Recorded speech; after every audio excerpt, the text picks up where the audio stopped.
of Maria Rita. It's a really great singer. She's the daughter of Elis Regina, of the main singer of Brazilian music.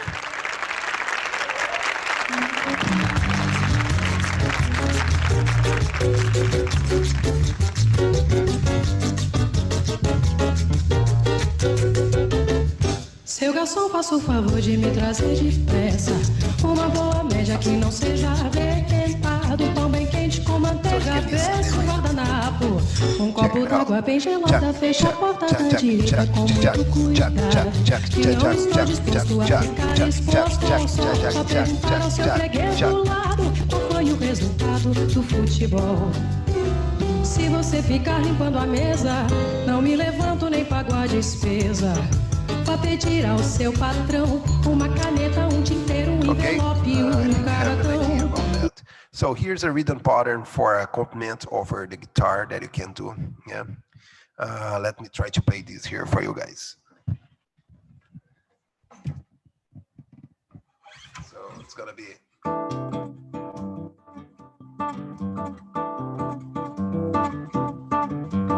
As you can see, the rhythm repeats over 2 measures. I can do it faster. 1, 2, 1, 2, 1, 2, 1, 2, 1, 2, 1, 2. And another really important characteristic of this rhythm of samba is that the bass, the power comes over the second beat, not in the first. As you can listen here, it's 1, 2, 1. 1, sorry, 1, 2, 1, 2, 1, 2, 1, 2. Because we have the surdo over this rhythm, that's a big percussion instrument, that's a lower tune that comes in the second beat. So the samba, the first is like 1, 2, 1, 2. The accentuation comes over the 2. What makes a big difference of other styles like rock and roll or jazz, etc. The jazz comes on the 2 and the 4. I think so. Yeah, 1, 2, 3, 4. 1, 2, 3, 4. 1, 2, 3, 4. I have this kind of thing too. Yeah, but the samba is 1, 2, 1, 2. Okay. So here's another example of what we call samba choro. Is the transition from choro to samba. It's a really cool song called Boli Boli by Jacob de Bandolim. It's one of the more important composer during the 20th century in Brazil.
Can I interject? If are we getting a signal? Might have had a poor signal from Julio. Oh, there you are. Hi. Hi. Hi, guys. I just wanted to say that last clip, you hear as someone brought up with, jazz music. I mean, I said to Julio that jazz is alive and well and living in Rio de Janeiro, because when you hear that clip, you hear all the beautiful harmonic progression with all the beautiful extensions and the syncopation. I mean, everything that, that we feel and think of. So I think that's beautiful, Nice. Go ahead, sir. Go ahead. I appreciate. Okay, I will share my screen again. Let me see if I have to press this button here, and then I go back here. I'm almost finishing, guys, because I want to open for retalk, and I will play a little bit of my song here and try to show you the way I compose my song, the way I think that too.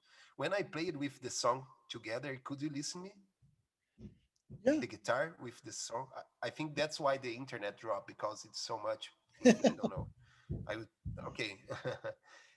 So going forward here, we have this kind of anticipation that's super common to happen in the Brazilian music. So this is a kind of good example. I can start with tak tak tak tak ta, and then tak tak tak ta da.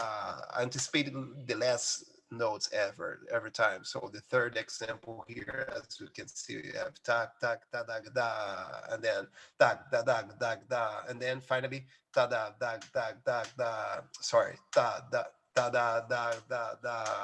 Yeah, that's it. Okay, so here's a kind of example that uses this last example of rhythm here is the Tom Jobim desafinado.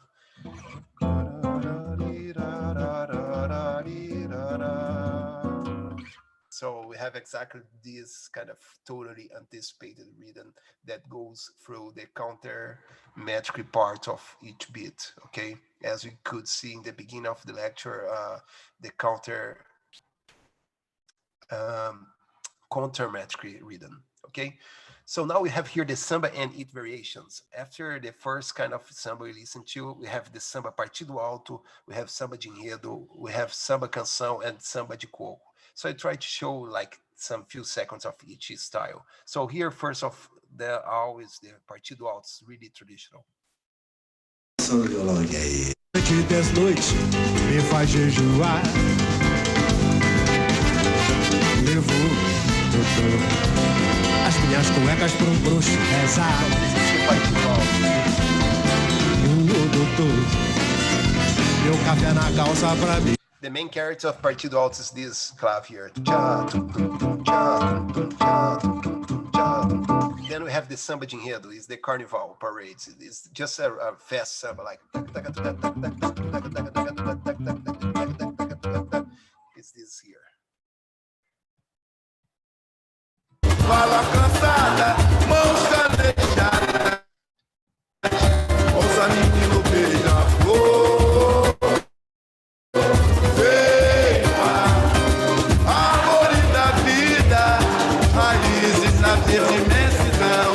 By the way, Hafez, I was invited to be official judge of the main carnival parades of Brazil during the 4 last years. I just stopped because I moved to US last year, and then, but it was a great experience. I was judging the melody of the songs. It was a great experience. And here we have the samba de coco. It's a northeast kind of samba. Check it out.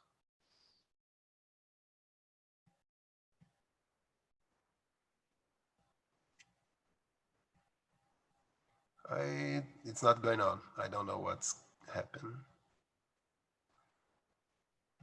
Oh, here's the samba canção. Let's listen to that. It's a slower samba.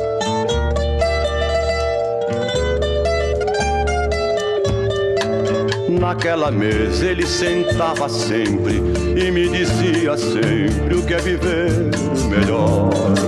Naquela mesa ele contava histórias que hoje na memória eu guardo e sei de cor. Naquela mesa ele juntava gente e contava contente o que fez de manhã. E nos seus olhos era tanto brilho que mais que seu filho eu fiquei seu fã. Eu não sabia que doía tanto uma mesa num canto, uma casa e um jardim. Se eu soubesse quanto dói a vida, essa dor tão doída não. Give the play here. But it's okay. Let's go to the next example. Is the bossa nova that becomes after the samba and variations. As you know, the main song is Garota de Ipanema by Antônio Carlos Jobim. And we have a presence of that's called Garoto. This guy was one of the first guitar players to bring the ideas of jazz to the Brazilian music. Check it out a little bit from him before Tom Jobim's song.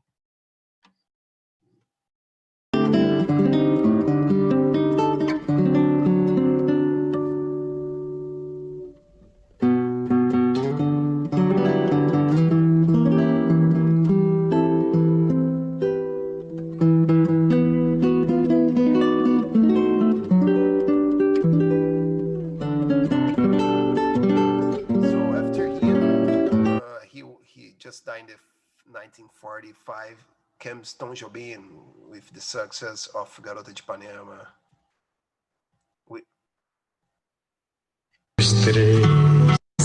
Quando ela passa o mundo sorrindo se enche de graça e fica mais lindo por causa do amor. Samba, but with harmonies from jazz. And then actually we have the samba jazz and choro jazz. Let's check it out, just choro jazz. This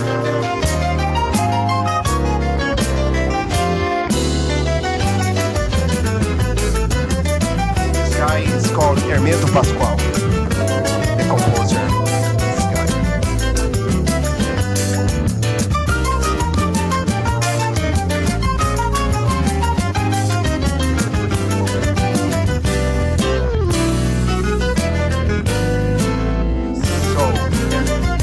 Pascoal some bossa nova together. Okay, so about contemporary Brazilian music, I would like to show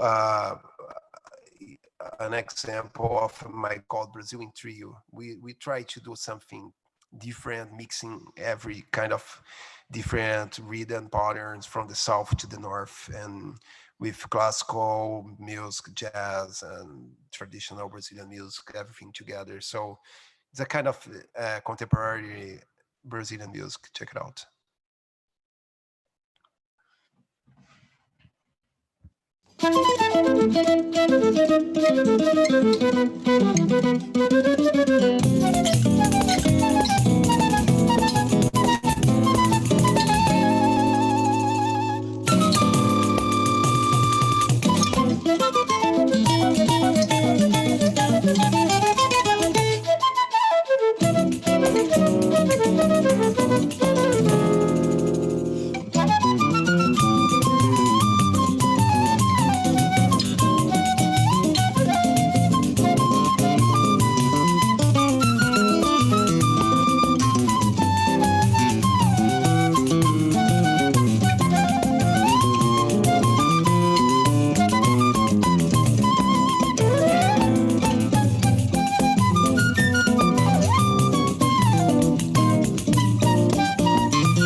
A little bit of funk, everything together, mix up. I will put a little bit in the more in the end, just to check it out. One thing here.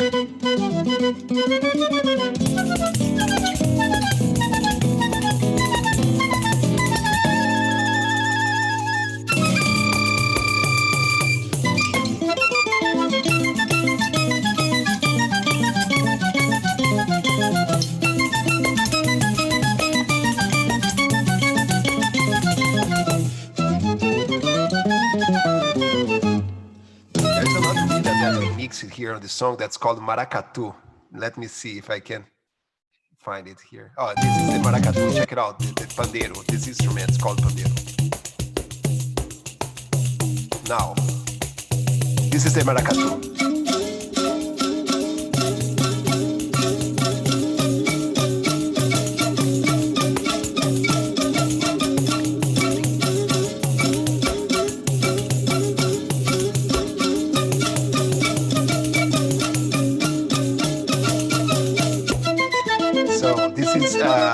really traditional rhythm from the northeast of Brazil. So now I'm gonna show you another project that I did recently with my group Brazilian Trio with orchestra. So it's more a kind of a classical mixed with popular Brazilian music.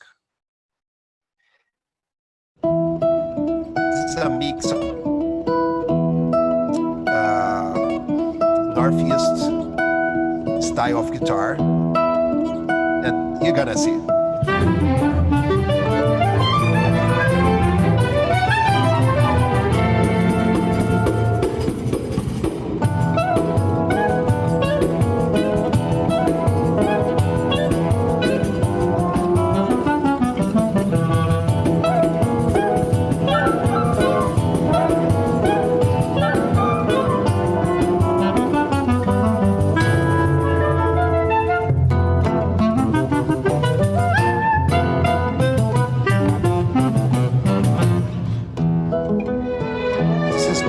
This section.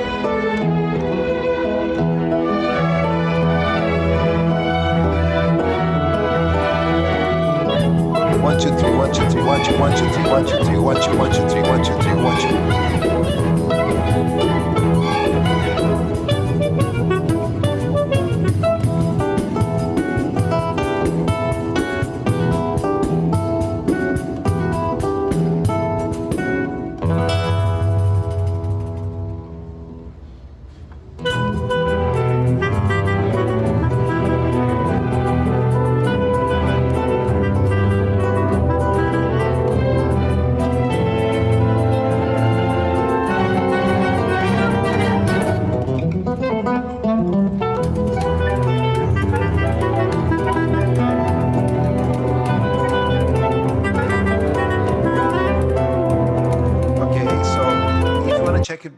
Check it out more about my group, Brazilian Trio. You can check this website. It's brazilintrio.com. It's okay. It's Brazil way of writing the name of the group.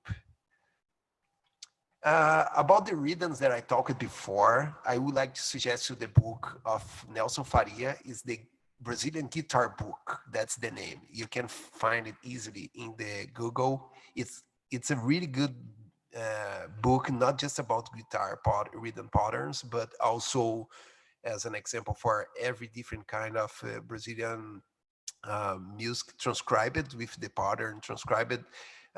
You can there in this book you can see a really good research over like at least 20 different Brazilian style of rhythms that make sense of what we discussed in the beginning about additional times of European music. Okay, and finally here I'm gonna show you my song. It's called Final Samba. I don't know if you Hafez showed this song in the beginning. Which song did you show then? Do you remember the name? I showed all three that's on your website. Oh, cool. That's nice. So you already see the Final Samba, this one here. Check it out. Let's check it out, yeah. Yeah, nice. So I will talk about the process that I developed in this composition, okay? Little bit overall for you guys. Listen if you can listen the guitar here together. My guitar.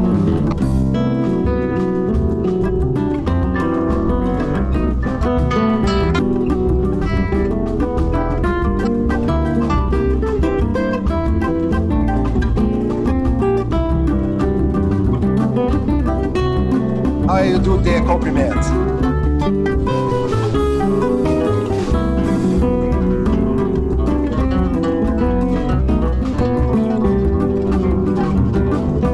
Can listen both?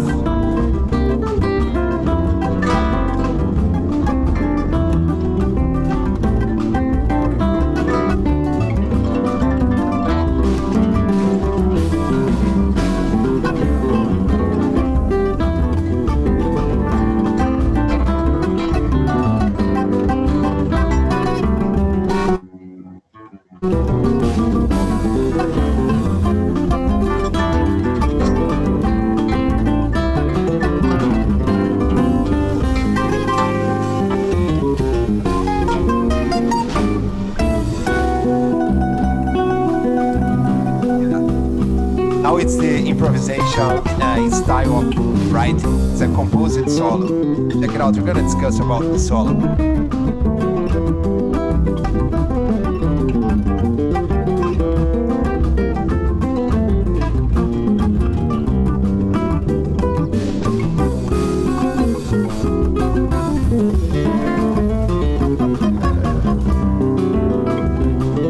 Samba. This is a samba.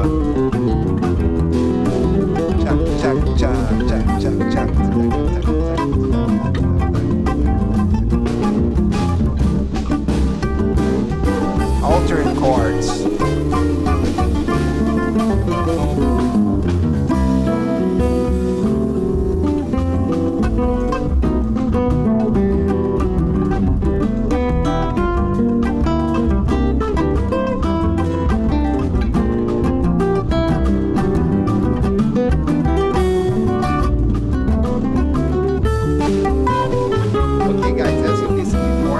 It's necessary to put everything again, but okay, so I will try to show a little bit for you here. So I start with this chord that's really common in jazz, this kind of chord. It's a major 7 with augmented 11. So I just start with this. I don't consider myself a composer, honestly. I compose just because I'm trying to do some stuff sometimes. And the main idea is to get some ideas from the jazz and put here. I'm not an improviser too, but I understand a little bit the language of the improvisation, and I try to do it in my composition. That's the main goal that I try to do. So you can listen the guitar. Oh, sorry. Let me put the microphone better here. And then I do this scale here. This scale is just, I have here the B flat. It's a C alternate chord. So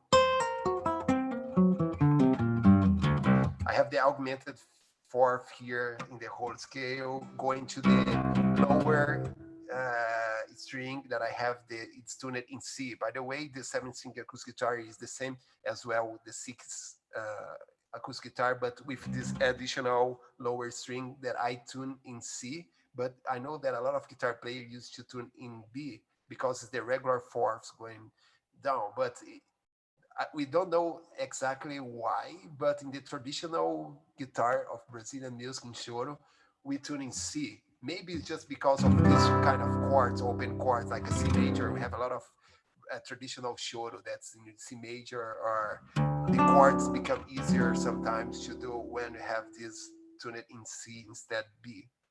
Okay, so going from here, it's really important to see the rhythm here. I start the phrase in the second quarter of the beat. So, kia ta ta kia ka ka kia ka ka ka ka. 1, 2, 1, 2. Tia ta ta tia ta ta tia ta ta ta ta. Okay, so this is what we talked before about the counter metric rhythm in Brazilian music. So, and this bass, it's anticipated in the last beat too, as you can see. Oh, sorry.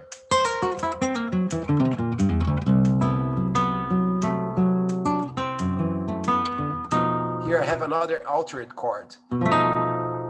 The B with augmented can be the 5th diminished or the 4th augmented. Okay, and then a lot of anticipated notes.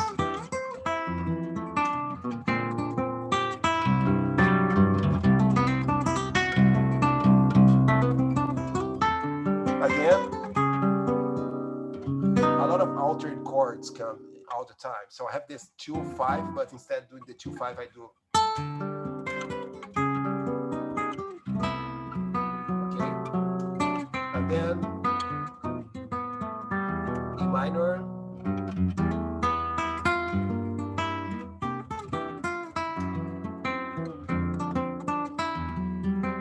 This is a beautiful chord too.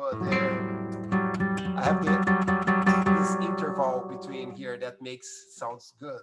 I like it. So I have here the major 6 over the A minor chord. So I have the Dorian mode over the A minor, where it would be a Aeolian. So I do a Dorian here. Okay, so here, and I keep this interval over the where it's supposed to be just a regular B dominant. I do this here. Okay, so coming here, I keep the interval. And now I try to mix the melody with the counterpoint bass lines of the 7-string guitar. Again.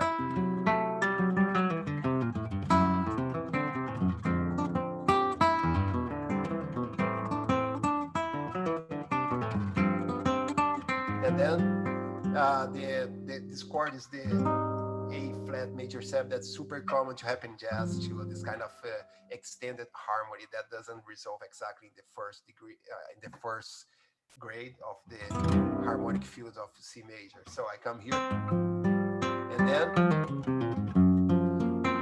I go to this chord to bring something new. That's the F sharp with major 7 with sharp 11, and I do this in a parallel movement until arriving the C. So I come from here,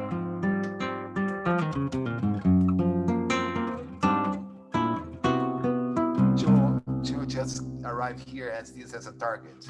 So this is super common to happen in jazz, to this kind of harmony of more free jazz style. I think so. Hafez, correct me if am I wrong, please. Okay.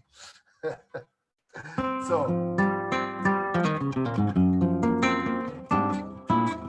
here the theme just finished,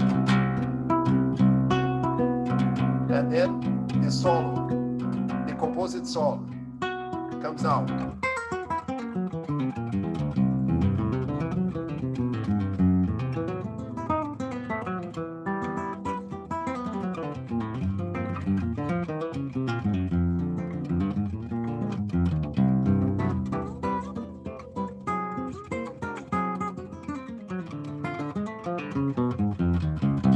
So I will explain now a little bit what I did here. So first of all, I did that scale of the intro. I did it as an opening for the solo. And then, as I told you, I composed the solo in the language of the jazz improvisation, somehow mixing with the ideas of the Brazilian rhythm. So this note comes anticipated. What I did here, I use the mode of the Lydian mode here, but in arpeggio with this F sharp. And then I arrived here in the F sharp note as a target note. So, and then I used the arpeggio of this chord, the F sharp half diminished, to arrive at the higher notes on the top, like that. So what I did here is okay,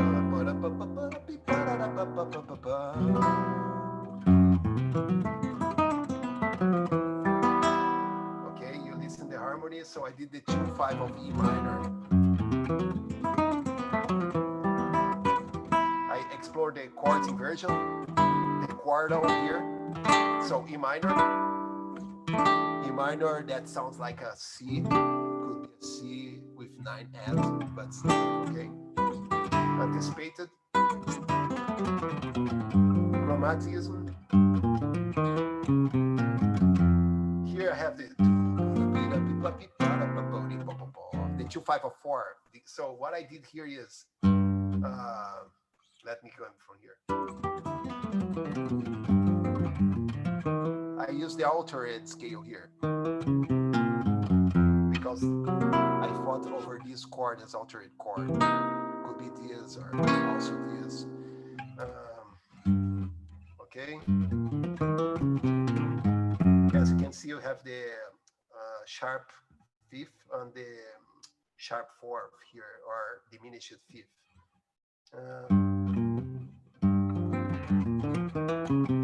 Then I arrive here. Then I go to the B flat, C major, inverted. This is super common in jazz too. That's called chord melody, I think so. Then I arrive at here. Over this, it's another altered chord. And I use the inverted. It's an augmented chord that comes from the whole tone scale. So I can just, because it's a symmetric scale, as everyone knows. So I explore this in the guitar.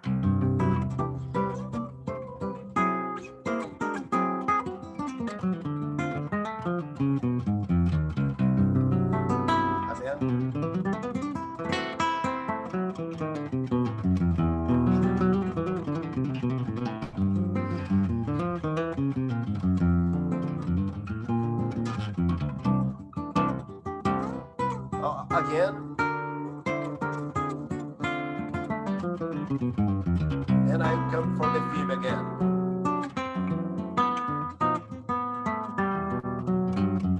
Until the end.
That's it, guys. So I hope I could show you a little bit about my composition, the ideas. I just want to say thank you, and I really appreciate the invitation of Hafez, and thank you everyone to listen me for a long time.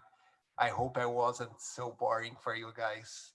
And I hope I was a little bit nervous sometimes. I hope you didn't realize about that too.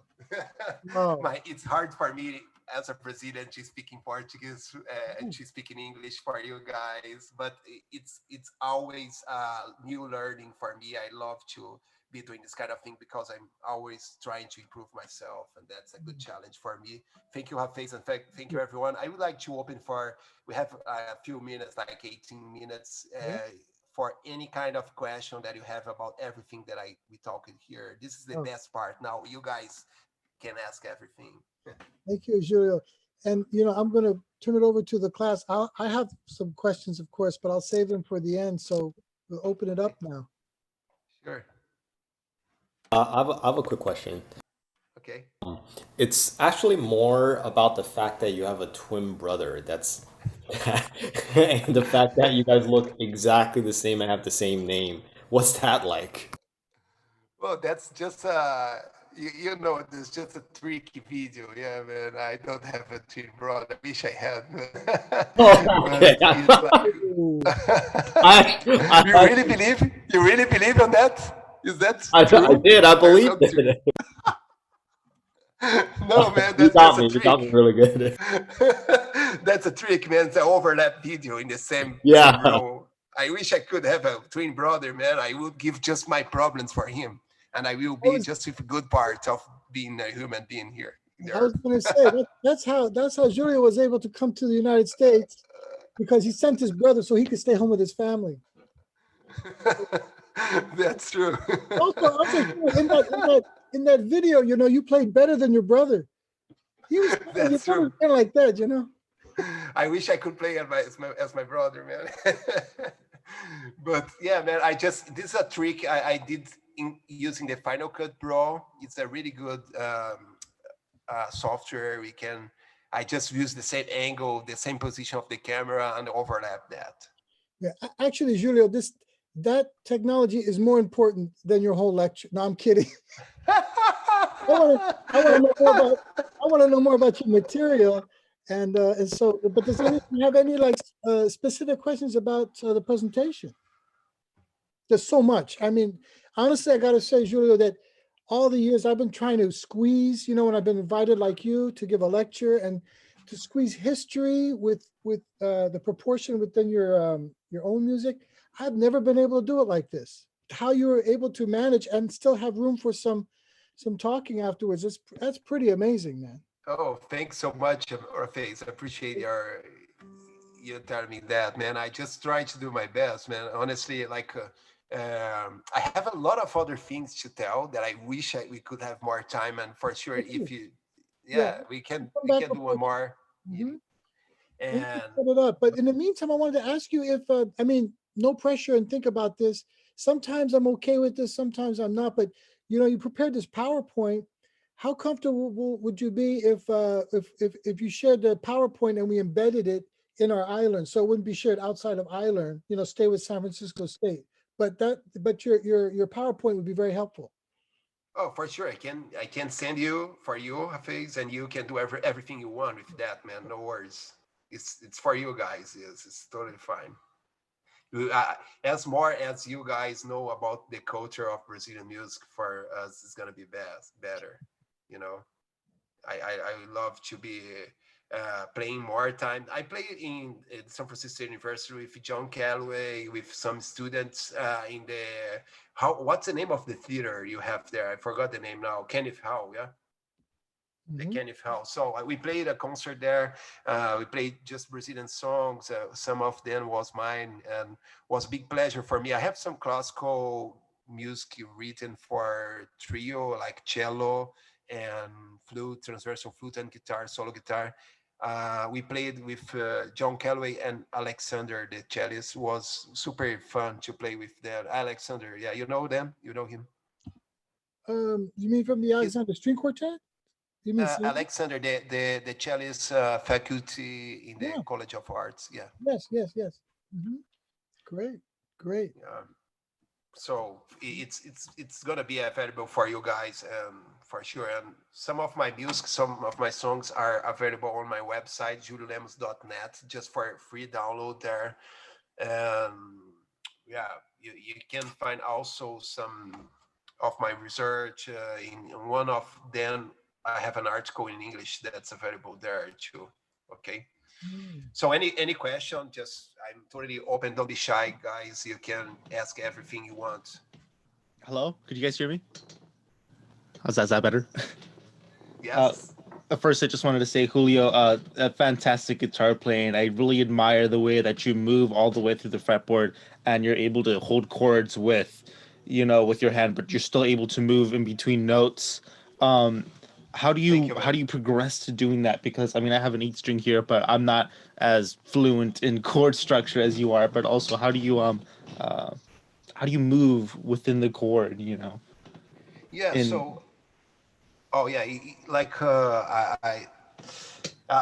We have two different ways of playing. So honestly, I could just play this song that Vai Meu Samba, my song, original song. I could play just like that. This is the regular samba pattern.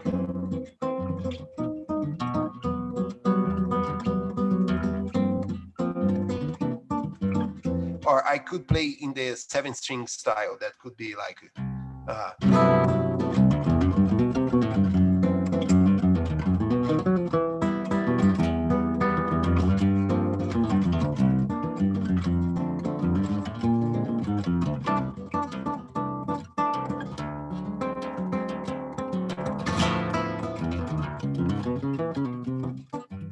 And I can mix both.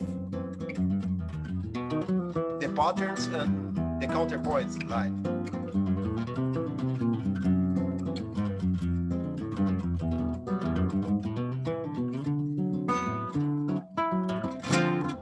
And so on. the thing is, like, I developed this kind of rhythm, this kind of accompaniment playing in bars, not in the university. I teach on the university here, but I have to be playing on the bars and listen to a lot of guys playing percussion to get the sense of rhythm. We have a song, Brazilian song, that says, the lyrics say, we don't learn samba on the college. This is in the reality of the past, like in the past, nobody used to, just was uh, oral Tradition. tradition. Yeah. And so for sure nowadays in Brazil we have a lot of universities that the people are researching and developing new techniques, ways of studying complement and arranging everything in Brazilian music. We have big bands of Brazilian music, amazing big bands, etc., that we didn't have so much in the past. When you ask me about how I can explore more the other parts of the guitar, I used to play a few jazz. I used to play some arrangements for solo guitar that asked me to do that, to develop this. But honestly, I played guitar in the past too. I played in rock bands when I was a teenager. I started playing rock and roll, honestly, and then I started classical music. The classical music helped me a lot to think more in the polyphonic way for the guitar. And so as I do here, the polyphonic.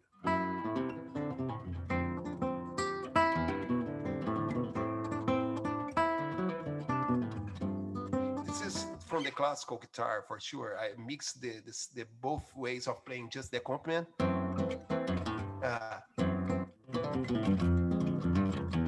Now I cannot do the same line because it's composed.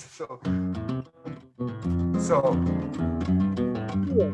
yeah, okay. I'll ask you something about that. I have a couple of questions, but I don't want to usurp anyone else's question. But quickly, you're talking about education, and one of my thoughts was that you show notation, like especially when you transcribe rhythm to demonstrate, and visually looking at this music and notation is very different than learning it orally, right? Just learning it oral tradition. So could you see a school setting, and you probably have school settings, but even at the university level, where basically like your first year, there's no written music. It's all learned by rote, because the memorization process is so important. I found that the biggest problem at university is that it's hard to memorize because they're so dependent on the notes, the page.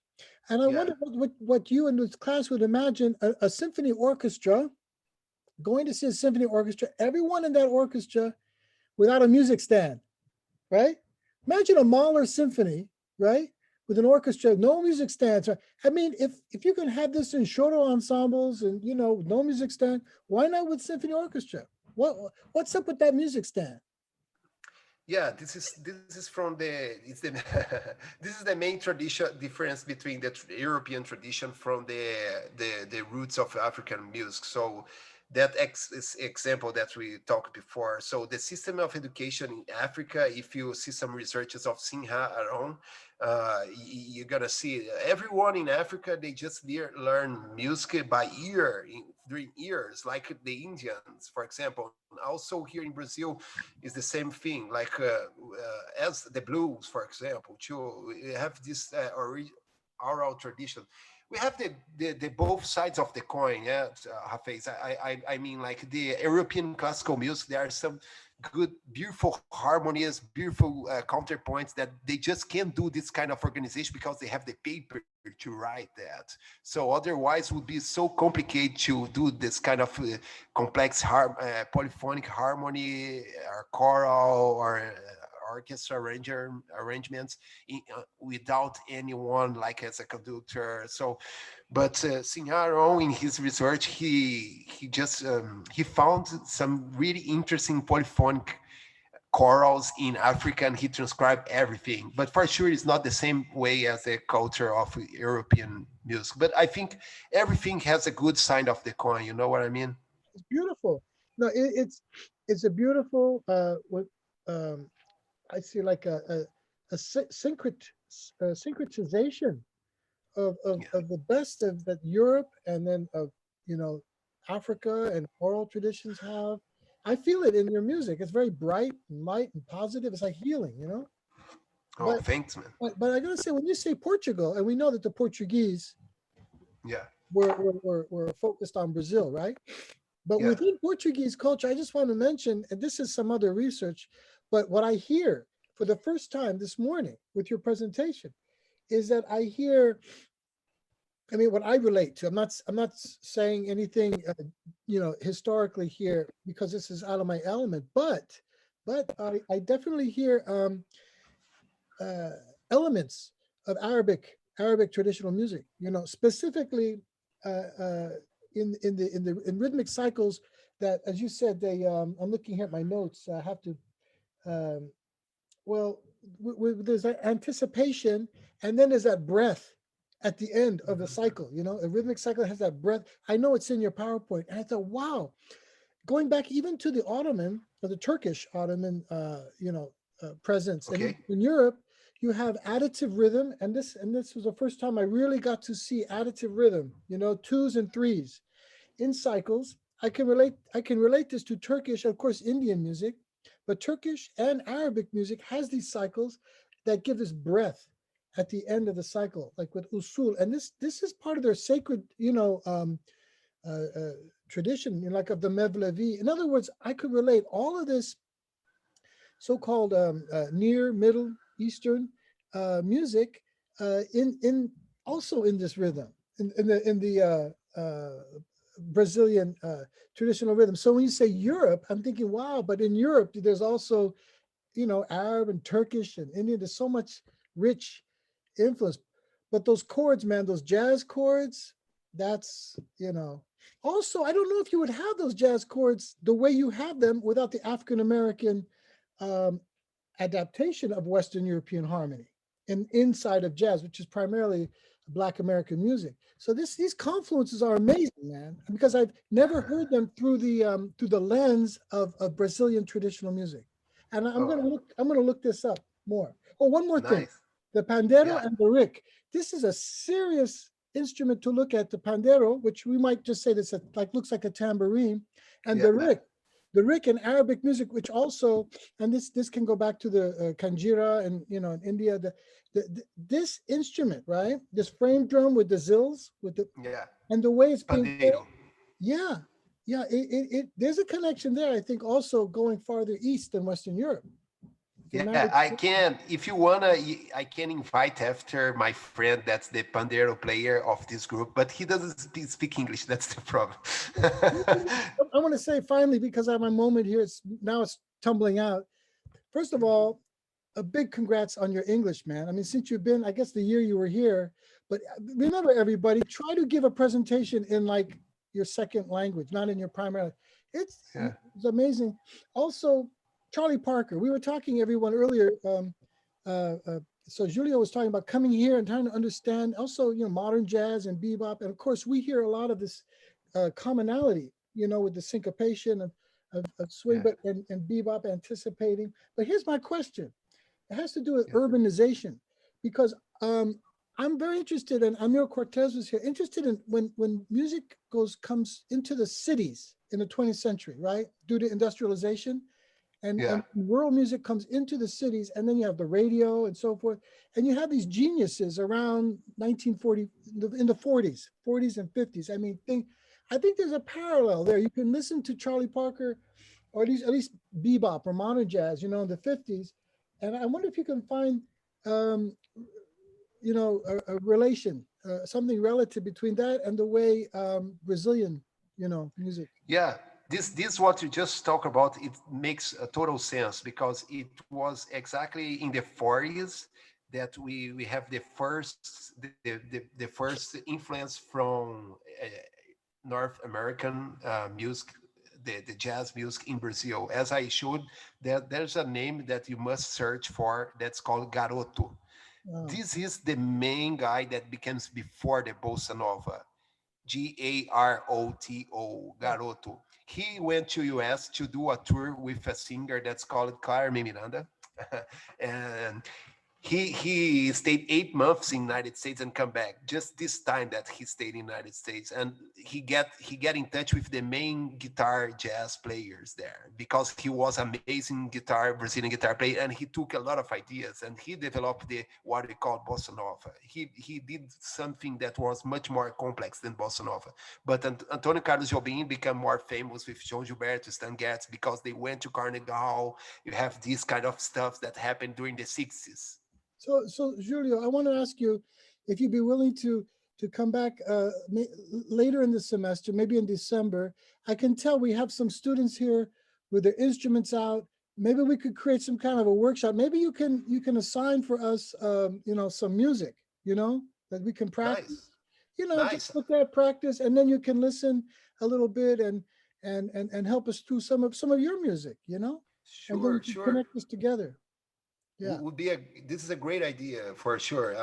Is there anyone that's a ranger there in this group of students? Oh, well, we have to see what you bring to the table, sir. Yeah. So what I can suggest you guys is, like, we can take, for example, this is a really simple theme that I can send you, that you can create a ranger for the group, as you know, the group, the instrument that each one plays, and we can try to do something together. That sounds great. Yep. Yeah. So listen, it will be a big pleasure. This is going to be continued. I'm going to stop the recording now because we're at 12 o'clock. Some people are going to be leaving. So Julio, we just want to tell you that this was an incredible opening. Thank you, man. Thanks so much. Thank you. I appreciate. Stay safe. Thank you, everyone. Yeah, here I'm going to turn this